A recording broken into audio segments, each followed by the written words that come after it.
Spiritually Inspired is a sacred space for all people to explore issues of shared concern. Listen to consciously aligned guests and search for spiritual inspiration. Podcast hosts Ranee, Siri, and Jayson Barniske, yoga teachers and authors, explore and find inspiration on the path to enlightenment.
Welcome to our podcast, Spiritually Inspired. This is Ranee, Siri. And this is Jayson, Barniske. So today I'm really happy. We're going to do a podcast called The Resurrection of Christ in You. Since it's so close to Christmas, I want to really shed the meaning on the history of Christ and really what happened in his life, talk about Christ consciousness, and talk about how we can realize his teachings today. Awesome. I can learn a lot from this because I don't have a lot of knowledge. Right. So Ranee, it's great. Like, let me talk about my background. I grew up in my family's half Catholic, half Jewish. Right. And like Jesus was Jewish himself. But it's really interesting. I was going to a private Christian school while I studied for a bar mitzvah. So I was able to see the whole thing kind of objectively in terms of Christ. And also, I studied world religions in college, and after that, I did a lot of my own independent research. So we'll get into that a little bit more in the podcast. Good. Well, you play a song to start the podcast. Can you tell us a little bit about the song that you played? Yeah, the song, it was called Cloud-Colored Christ. And it was written by Paramahansa Yogananda. And most people are really surprised, including myself, that Yogananda, like, what's up with Christ and Yogananda? And when they asked Yogananda, he said, I love Jesus. He absolutely adored and loved Jesus. And in terms of India, and what would a Hindu saint be doing praying to Christ, you know?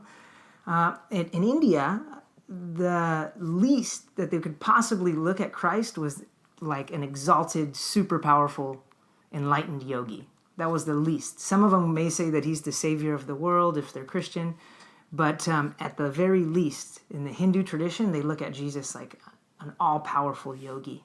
And a lot of people don't know that Jesus is actually a yogi himself. And we'll get into that a little bit more in the podcast. I don't want to scare anybody off too quickly, but if you're listening, you're probably relatively open-minded. So I am going to jump into, I wouldn't call it an alternate history, the history that we're spoon-fed in the West in terms of Christianity and Jesus Christ. You really have to read through the lines of the Bible to get the true message of Christ. And why is that? What's that all about? In the year 325 years after Jesus died, there was an Emperor Constantine of Rome. And he called together all the scribes and all like the highest priests that were in the land, because at that time Christianity didn't really exist. It was just a bunch of small sects of Jesus worshipers. So in that year, 325, Constantine, he wanted to really unite Rome, which was falling apart. So he called these scribes and Pharisees together, and they took all the different Jesus traditions, put them together, and put all the books into the Bible. There were some books that didn't fit in Constantine's picture of Christ, so he threw those books out of the Bible, and he picked and chose which books he wanted, and then they edited the Bible as to his preference and the things that they wanted to fit Christianity. So are you saying that the Bible currently is not it doesn't have the information that is correct? No, I wouldn't say that. They alter the information? I wouldn't say that. I would just say, like, about every religion is when politicians get a hold of that religion, there's been the tendency to use that spiritual practice and that great intention to control people and say, hey, we want you to do this and that. There were a lot of original teachings of Christ about karma and about resurrection. But the emperor was afraid that if people realized that they weren't going to live in this lifetime, they wouldn't value that they would have other lifetimes after this, right? That they wouldn't work very hard in this lifetime. And then they wouldn't have good, hardworking citizens. So he decided to take resurrection out of the Bible. He decided to take karma out of the Bible. And it was really, the Bible was put together. Yes, it's a great spiritual book, and there are some amazing, powerful truths that have changed my life that I have come from reading the Bible. But you really need to use powerful discernment to cut through the lines. Because when you start believing, and this is any religion, when you start believing the Buddhist text, the Christian text, the Jewish text, the Islamic texts, and you don't have any discernment about it, then you start having like Muslim terrorists, holy jihad, or Christian terrorists, or you start creating what's called a dogma, which is a strong-held belief without any discretion, without any questioning.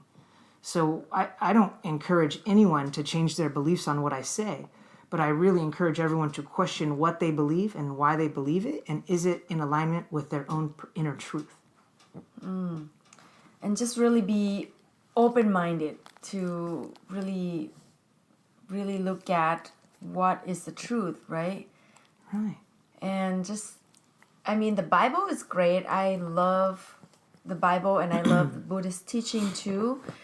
But there are things that I find that there are a little bit still questionable for me. So to be open-minded and to try to see what's really resonate with your own beliefs and truth, it's so important this day. So I think it's important we're going to jump into this, but I think it's really important to dig down deep in your own truth. Yeah. And I was so lucky to be in a Jewish/Christian family where my parents encouraged me to search for the truth.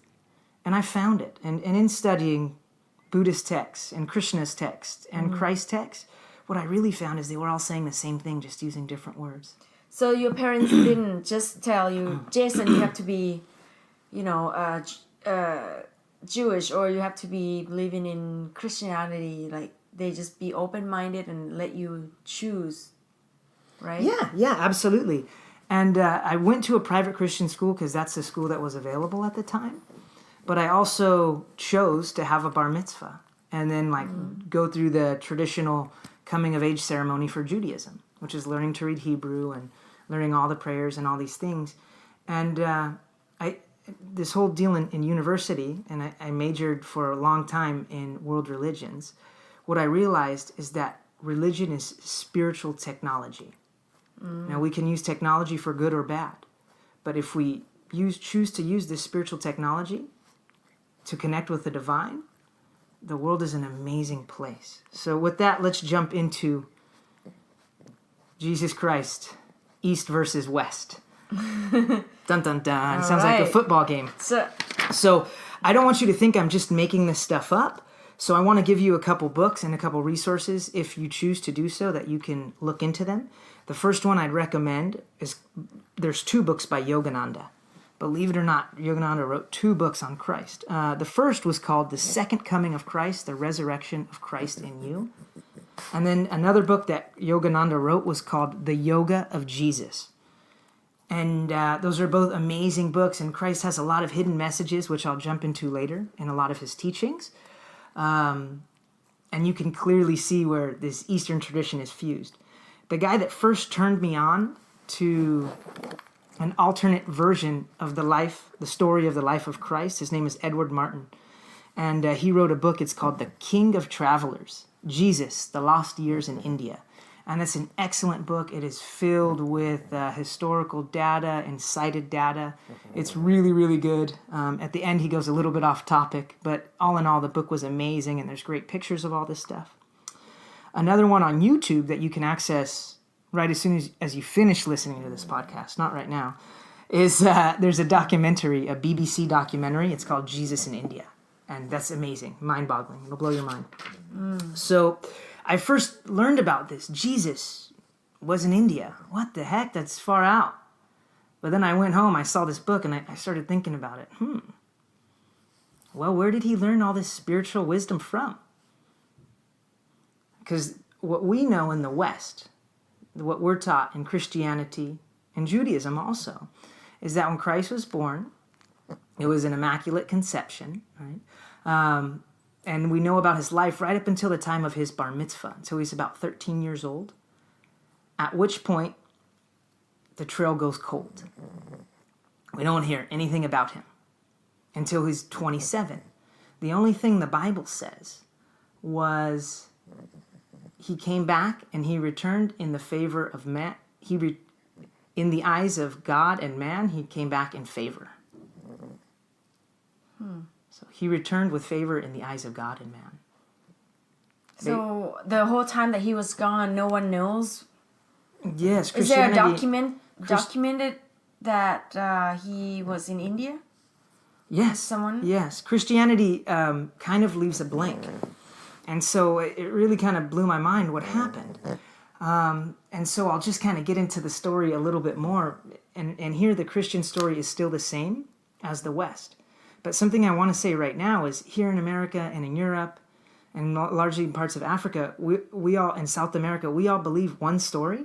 And then in Asia, they believe a completely different story. They honor and they love Jesus, but the story is much different. A lot of people don't know that Jesus was in the Quran. But we're going to get into that in the story. So when he was born, there was a prophecy that the king of the Jews was going to come about. And the guy who was running Jerusalem for the Romans, Herod, was not happy about this prophecy. So he decided that he was going to kill all the babies that were born at that time. I think it was all the males at that time. And so they went around and they were killing all the males. At which point they took Christ and they tried to hide him. Many different stories talks about his father, Joseph, was a member of the Essenes, which is a secret sect or a tribe of Judaism. They're actually the ones who wrote the Dead Sea Scrolls, these ancient scrolls that were found. They're the oldest manuscripts of the Bible, and they were found about 50 years ago in caves in India. But these guys hid all these huge pots with caves in India. And they really tried to hide Judaism because it was being suppressed by Rome at the time. So a lot of people say that Joseph, Jesus' father, was an Essene in the mystical branch of Judaism. So they were into hiding. They were into anti-government protests and things like that, anti-government movement. So they wanted to hide their son, obviously, so their son wouldn't be killed. And a lot of people say that he first went to Egypt and hid out in Egypt. And then as he got a little bit older, he jumped on a caravan and went east to Asia. Now, I remember asking Yogi Shivraj, my meditation teacher from India, hey, what's the deal with this Jesus in India? Did this really happen? And he's like, yeah, absolutely. That those lost years when he was 12, 13 years old, he took off. And he went to India. He found a guru, studied meditation, and became enlightened, and brought that teaching, brought that message back. What are you thinking? Well, it's a pretty far out story, right? It is. Yeah, this is the first time I actually heard that Jesus was in India. Because I have no idea. And I was wondering for the longest time of why Yogananda in his center will have like a Jesus pictures, and he would write a book about Jesus, and yeah, it's pretty amazing to know amazing that. stuff. Yeah. Well, I'll give you, before I jump back into the story, I'll give you a couple references of things Christ said and taught that might be able to help you. They're still a little bit circumstantial, but I'll give you more and more evidence. And I'm not trying to change anyone's mind. I just want to get the conversation going, right? So Christ often taught, let thine eye be single. And that was a reference to the third eye. Let thine eyes be single. Let your two eyes be one eye. So that's a reference to awakening your third eye. And Christ talks a lot about meditation in the Bible. Even the night before he was crucified, he knew. And he went off near a tree on a hill and he meditated. So where did he learn these meditation techniques? What was this all about? Another reference Christ made is he says, you don't have to go and you should be like Moses. He referenced Moses in his speech, and he said, you should go out into the wilderness and lift up the serpent towards the heavens. And I was like, what the heck? So I learned about that in Yogananda's book, which is full of these quotes that don't make any sense until you start reading between the lines. So when he talks about Moses went into the wilderness, by wilderness, he meant that was the subconscious mind. So you should go into the subconscious mind with meditation and lift up the serpent. Where else in Eastern traditions do we hear the serpent? And that just means Kundalini. The serpent, right? So you hear serpent a lot, or a snake in Kundalini. So you should go into the wilderness of your mind and raise your Kundalini energy towards the heavens. So here's another reference. And yeah, again, keep your discernment strong if you're listening. I read that the book, it was a great story, Jesus, the Lost Years in India, The King of Travelers. A great book, and this guy starts out the book, he's drinking in a bar in Pakistan, and he saw this beer on the wall. It was called Marie Beer. And he asked the guy, well, I'm in Pakistan or Afghanistan, why would you have a beer named Marie Beer? And they said, oh, it's because Mary... Mother Mary, her tomb is in Pakistan, which is really interesting. Why would Jesus' mother's tomb be all the way in Pakistan? Right? And this is where the journey begins. So in the course of the book, the guy, he found out about the tomb. He went to Mary's tomb, and then he found out that there's actually a tomb. This is going to blow everyone's mind. There's actually a tomb for Jesus Christ in India, in Kashmir, India. They have a tomb for Jesus' body. But was his body? His bones, there? Everything is there. In India? In Kashmir, India, in northern India. And the story is that after he was crucified, he didn't die. And this is really interesting because in the Quran talks about this, and it says very specifically, when they took his body down from the cross, he was not yet dead. So the Eastern traditions believe that there were these wise yogis who foresaw this. Jesus' friends, maybe his teachers, who knows, came and put salves and ointment on his body and helped bring him back to life. Something else about Jesus' being on the cross, this horrible method of punishing and killing people that the Romans used, right? And everyone knows, or a lot of people know, is they normally tie you on this cross and they beat you really badly and then put you up on the cross in the sunlight for a couple days until you die. In the case of Jesus, they put nails through his wrists and through his ankles and nailed him to the cross. But the thing about the cross is it usually takes about 3 days to die. The Romans were great at torturing people. They were known for being really bloody, really nasty people. So that was their calling card, was to really make people suffer for days on end to their death. When they put Jesus on the cross, it was on a Friday late morning, 10, 12 o'clock. And Jewish law says that the cross couldn't be up on the Sabbath. So his mom made a really big deal about it. And they took the 3 guys down that were up. They took them off the cross at nightfall. So really, he was only on the cross for 8 hours. Jesus was... Right. They put him on a Friday. The scripture tells you on a Friday. And then they took him down Friday night. So only 8 hours. Which it's not only, it would be incredible, gnarly, horrible torture, right? But it was awful, awful, awful when they took him down. But they took him to the cave and they brought him back to life. And so here's an interesting little segue. I've been to Jerusalem and I've seen the area where he was on the cross. And I saw the cave. I saw where they laid his body afterwards. And I was 13 or 14 years old. First thing that sticks out to me is we came on, it's called the Walk of the Cross, and he fell like 17 times carrying the cross to get to the cross. There was one place where Jesus put his hand on the stone to catch himself from falling, right? And there's his imprint of the hand in the stone. Now this is another trick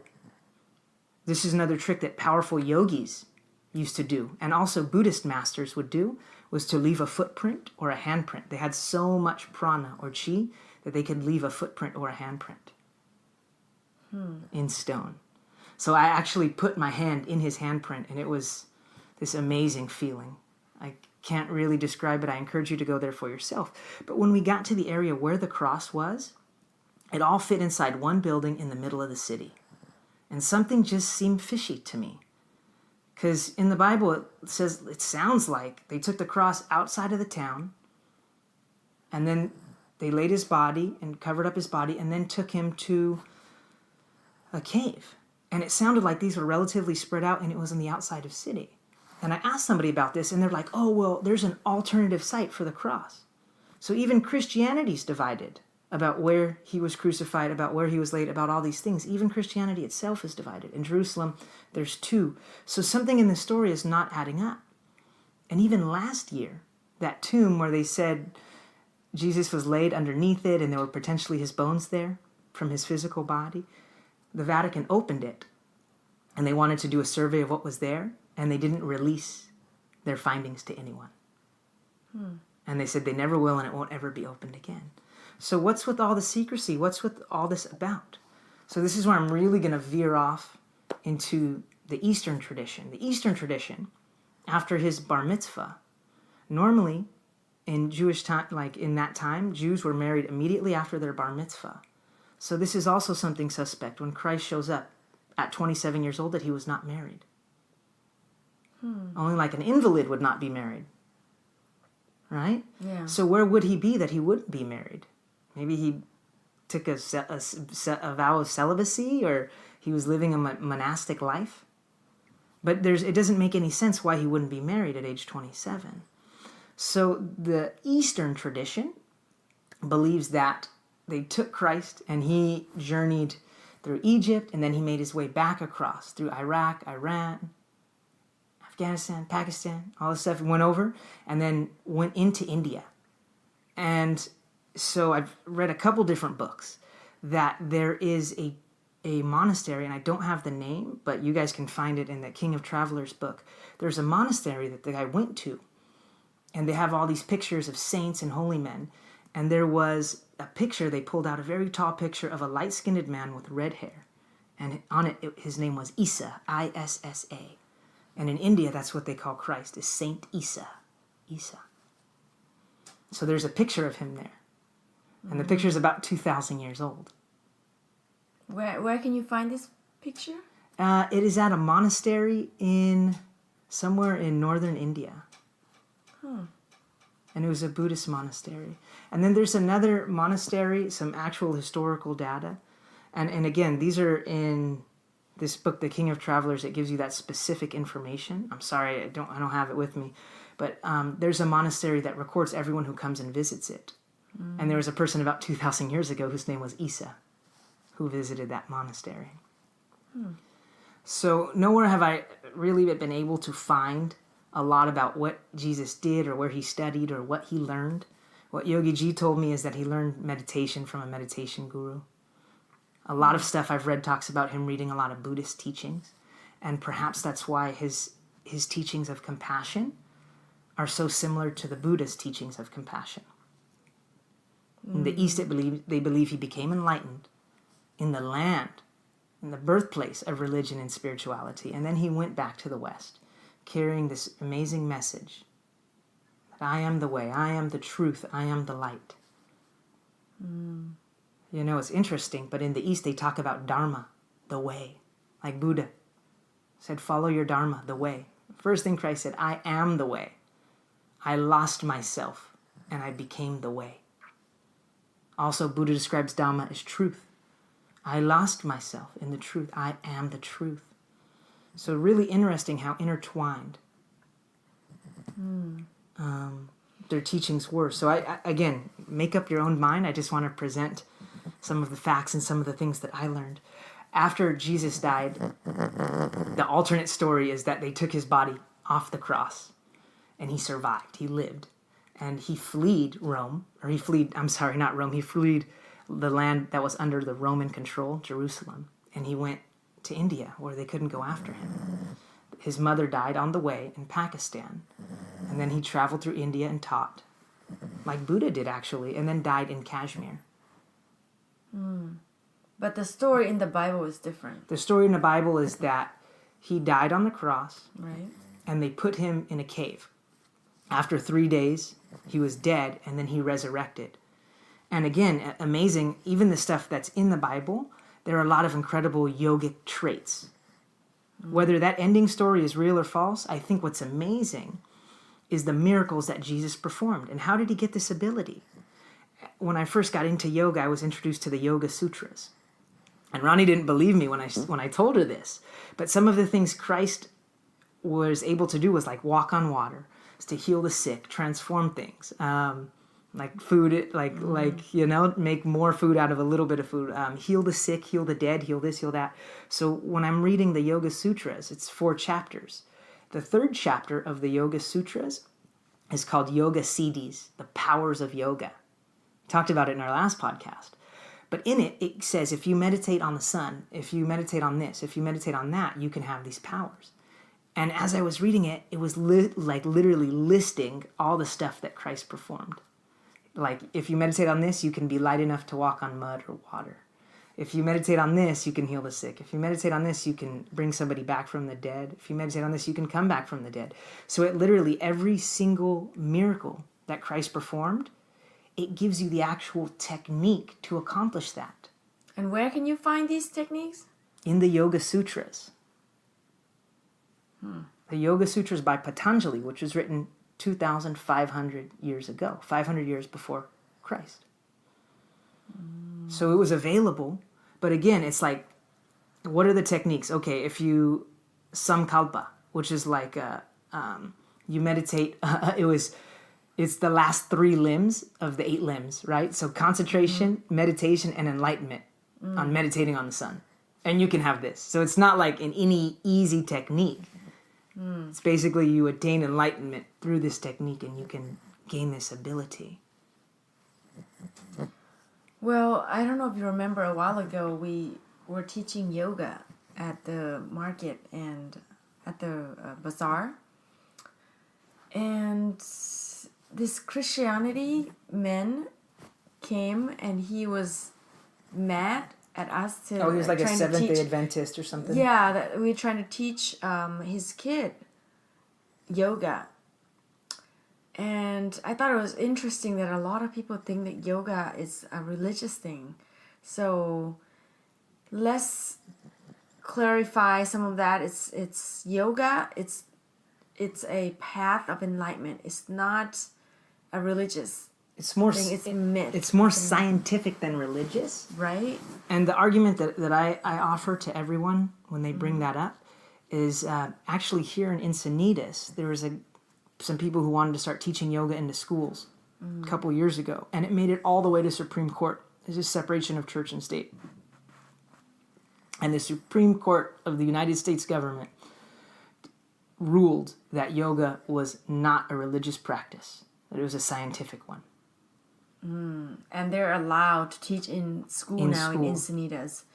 So a lot of people are still having that belief that yoga is a religious practice, but it is not. It's for everyone and it's for every religious. So take it with discernment though, still. Yeah, absolutely. Yeah, and dive deep. Like, it for people who are Christians, I've heard that yoga for them is an amazing complement to their practice. And the first time I ever did an actual yoga class, I was like, man, I feel like I just went to church. I felt that good afterwards. I couldn't really describe it. So let's maybe jump into the second part of this. Okay. Because if anybody wants to find out more, I just encourage you to like dig a little deeper. Maybe I've planted a seed. And again, I'm not trying to change anyone's mind or anyone's belief, but know that whatever you do believe, even if you believe the Eastern version, half of the world believes differently than you. Right? Yeah, there's always two sides of the stories, right? Right. So just learn Be the whole story. open-minded. Learn both sides of the story. It's like if two people are arguing and you only hear one version of the story. Once you finally hear the other person's version of the story, then you can put them together and figure out what really happened. So I just encourage everyone to do your own research. Yeah. I encourage devotion to Jesus. Like Neem Karoli Baba said that Jesus was the guru for the West. And Jesus is an amazing saint. He's an amazing spiritual master, a being. So I just encourage that devotion. And we're going to jump into a little bit about what Christ consciousness was. Maybe this is a great time to talk about Christmas, too, is because Christmas, which is coming up, a lot of people get really lost in the meaning of Christmas, about giving gifts, giving gifts, and getting gifts for kids. But really, the meaning behind Christmas is to celebrate the birth of Christ consciousness in you. Jesus lost himself in the way. He lost himself in the truth. And he became this high level of enlightenment. He became Christ consciousness, right? And so the birth of Christ was, the birth of the physical Christ was also the birth of the Christ consciousness. But what really I choose to use this holiday to celebrate is the birth of my own Christ consciousness, the birth of my own awakening, the birth of my own spirituality, my practice, my search for the divine. So really, that's what I think the beauty of this holiday is for, is it gives us that opportunity for introspection and to celebrate our own awakening. Yeah, not to celebrate having lots of gifts. No, but it's to celebrate our own awakening. And it's because Jesus planted these seeds 2,000 years ago that so many people are conscious, that so many people are listening to podcasts on spirituality and meditation and waking up. So Christ consciousness, what the heck is that? Right? It's kind of far out. In the Eastern tradition, it's analogous to what is called nirvikalpa samadhi. So I'm going to start tying some things together and they'll all make sense. Nirvikalpa samadhi is the absorption to the source without self-consciousness. So absorption. You become absorbed in the source and you lose consciousness of the individual self. And so that's exactly why Christ could say, I am the way. I lost me in the way. I am the truth. I lost me in the truth. I am the light. I lost me in the light. So again, there's no more me. Now there's only way. Now there's only truth. Now there's only light. It's beautiful. That is beautiful. So, but you can really see in the way Christ acted that he had attained nirvikalpa samadhi. You can call it Christ consciousness. You can call it whatever you want. But as long as we're working towards that, then we're really being a Christian. And we're really following the path of Christ. So that's beautiful. Nirvikalpa samadhi.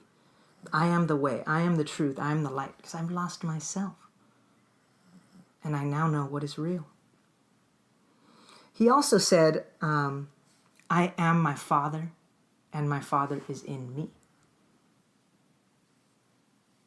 So it's like saying he lost himself. When he said Father, he meant God. I am my Father. I am God, and God is in me. And that's beautiful. Something when I was doing some research on this podcast, is that Jesus didn't want anyone to call people by a title. That's a hidden teaching nobody talks about. But he said, only call your Father the Father. Don't call anyone else Father. And why is that? I'll get to it 1 second. Okay. Well, let me explain. I was like, what? This is the hardest part, is to not call your mom and dad, right? He wanted everyone to honor each other as brothers and sisters of the Divine Father, of the Heavenly Father. And that's actually, now that I think of it, very similar to Sangha in a Buddhist community. How everyone is just community. So he didn't want people to call Mr. or Mrs. because master or mistress, right? And that's a title. So when we put a title on somebody, that puts a connection in between us. That's why Lawrence is my great friend. He's like a landlord, but it's not that type of thing. And so normally when I would have a landlord, I'd be a horrible tenant. And I would put, here's the landlord and I'm the leasee. And so there were these titles that kept us from being friends. So Lawrence is so amazing. I love him so much because together, and it was mainly because of him, we chose to ascend those titles and just see each other as brothers of the Spirit. So he didn't want people calling Mr. or Mrs. or Doctor or Your Honor.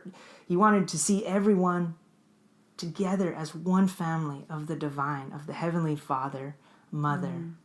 I think it's the same as like the teaching of the Buddha, that the Buddha said that you should not label things. When you label things, you eliminate what it can be. You're judging what it can be, and therefore you eliminate of what the infinite of what it could be. So when you label things, you're judging it, right? It's same as like the title, you put them into this little box, right? So if you label that, you might not see what else it could be. You're making your friendship conditional. Right, it is a conditional. And that's a major thing of Christ, is unconditional friendship. Right. So if I was to say, yeah, here's Lawrence, he's my landlord. Oh, so that's putting all these conditions on our friendship. Instead of just saying, I would do anything for him. I bet he'd do anything for me too, at the drop of a hat. So it's that's really a beautiful way to look at it. Right. Absolutely. And it just popped in my head. I'm not going to get into agape and unconditional love, but I could do a whole nother podcast on that in the future. And I wrote about that. I wrote a lot about that in my book, but we'll get to that another time. So really the resurrection of Christ consciousness is this absorption of self into God, losing me and merging into the divine.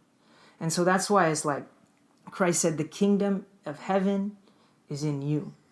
That we all have the ability to find bliss, samadhi, enlightenment, salvation, what Christianity calls it. Yes, we all have that innate ability to do what Christ did. Even Christ did, the least of you can perform miracles even greater than I. It was amazing. And when I read that, I was like, what? So he told all of his followers, the least one of you can do even greater things than I did. And he said at one point, the only reason I'm performing miracles is so that you'll believe me. So if I didn't perform these miracles, you wouldn't even believe me.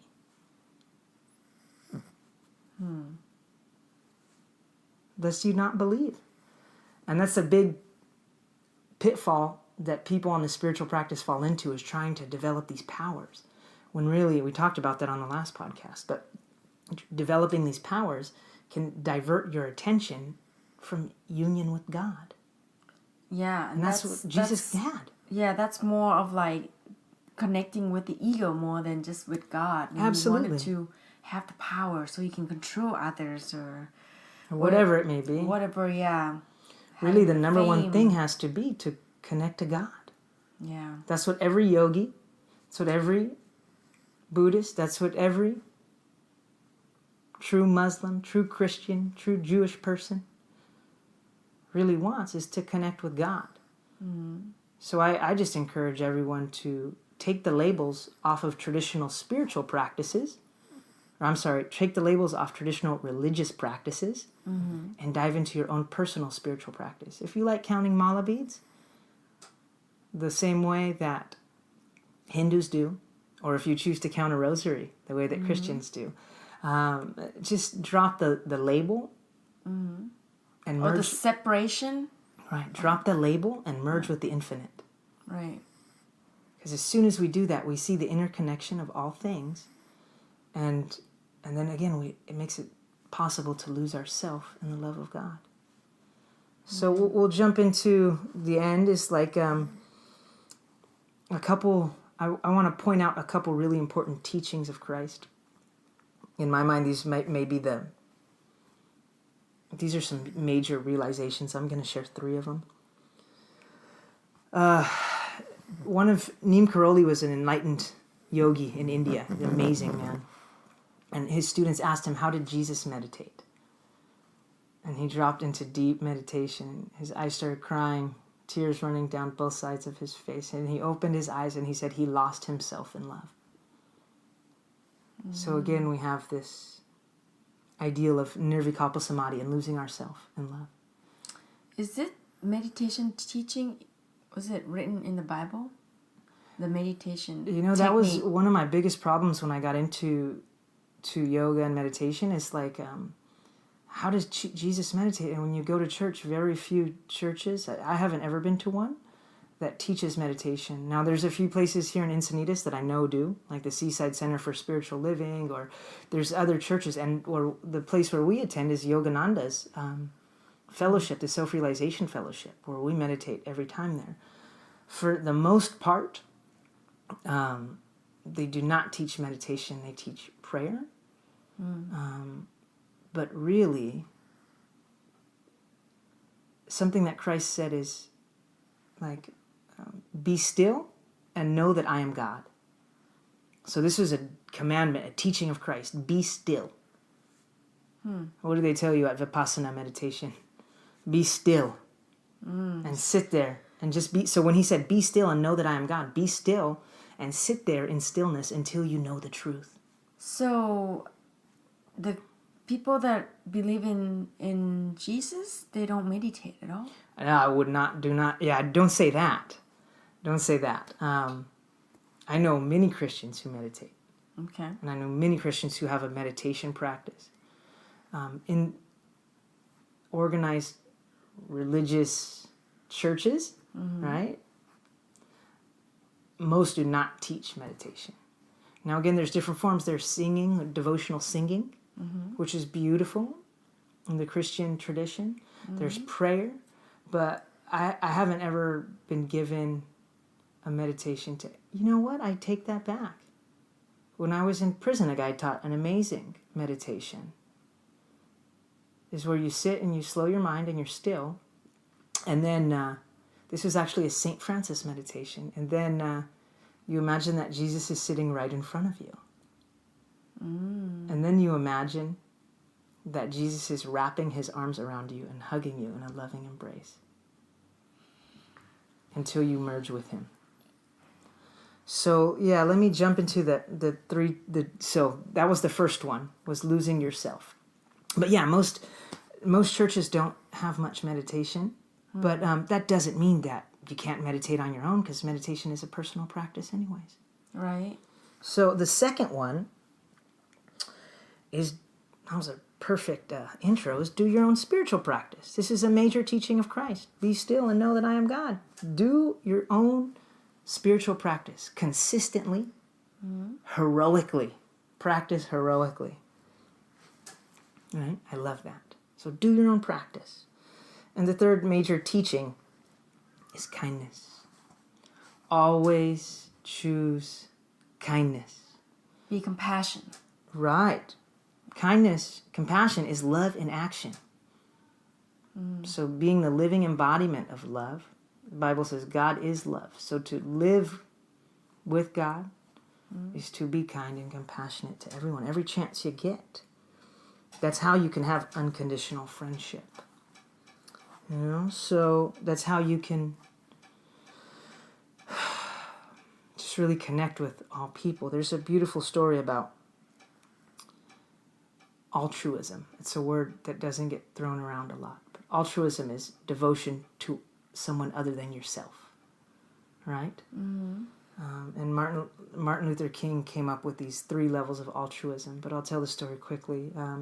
Basically, it's the story that Christ told about the Good Samaritan, right? And in Jerusalem, the Hebrews did not like the Samaritans, right? And there was a road that was leading up to Jerusalem, and a lot of times people got mugged or robbed on this road. So one day a Samaritan was traveling, and he got mugged, he got robbed, he got beaten very badly, right? Left for dead on the side of the road, no clothes, no nothing. So the Hebrew did, right? The Samaritan man came by, and he saw the Hebrew sitting there. He picked him up, he cleaned him up, dressed him, took care of him as well as he could. Then he took him to a hotel, and he told him at the hotel that I'll pay for everything that he needs. When I come back next time, let him stay as long as he wants, and I'll pay for it. And that's unconditional friendship. Somebody who's supposed to be your enemy, right? Somebody who's from a country you don't like, or with the background that somebody that's been mean to you, is to help them out, is to take them, feed them, house them, and let them know they can stay as long as they want. So altruism, I love that word, is devotion to someone other than yourself. Martin Luther King gave 3 types of altruism. The first is universal. Devotion to everyone, to have love for everyone. The second type of altruism is dangerous altruism. What's that all about? Because when the man was helping, the other man on the side of the road, he could have been robbed. He could have been mugged. He could have been the one beaten. And then the third type of altruism is excessive altruism. He didn't just take him to the end, but he said, let him stay as long as he needs. So it's like with this high level of devotion, with this devotion to devotion itself, we can have universal altruism. We can have dangerous altruism.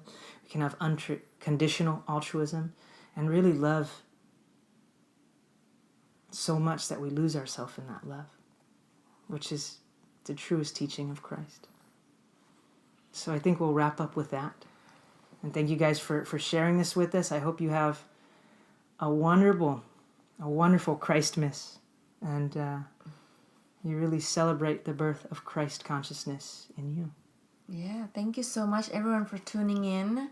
We will be doing the meditation. Yes, I lead a Christmas Eve Meditation. meditation. It's going to be 2 days before Christmas, on the 23rd. And it's a meditation that Yogananda taught. And if all goes well, it's in El Centro. You guys look on my Facebook if you want. You can check it out. But and attend. We'd love to have you. But if you can't make it, we're going to try to record so all of our listeners can hear stay too. tuned. We're definitely going to post it on our social media, and we'll stay inspired together. Thank you so much, everyone. Thank you. Bye-bye.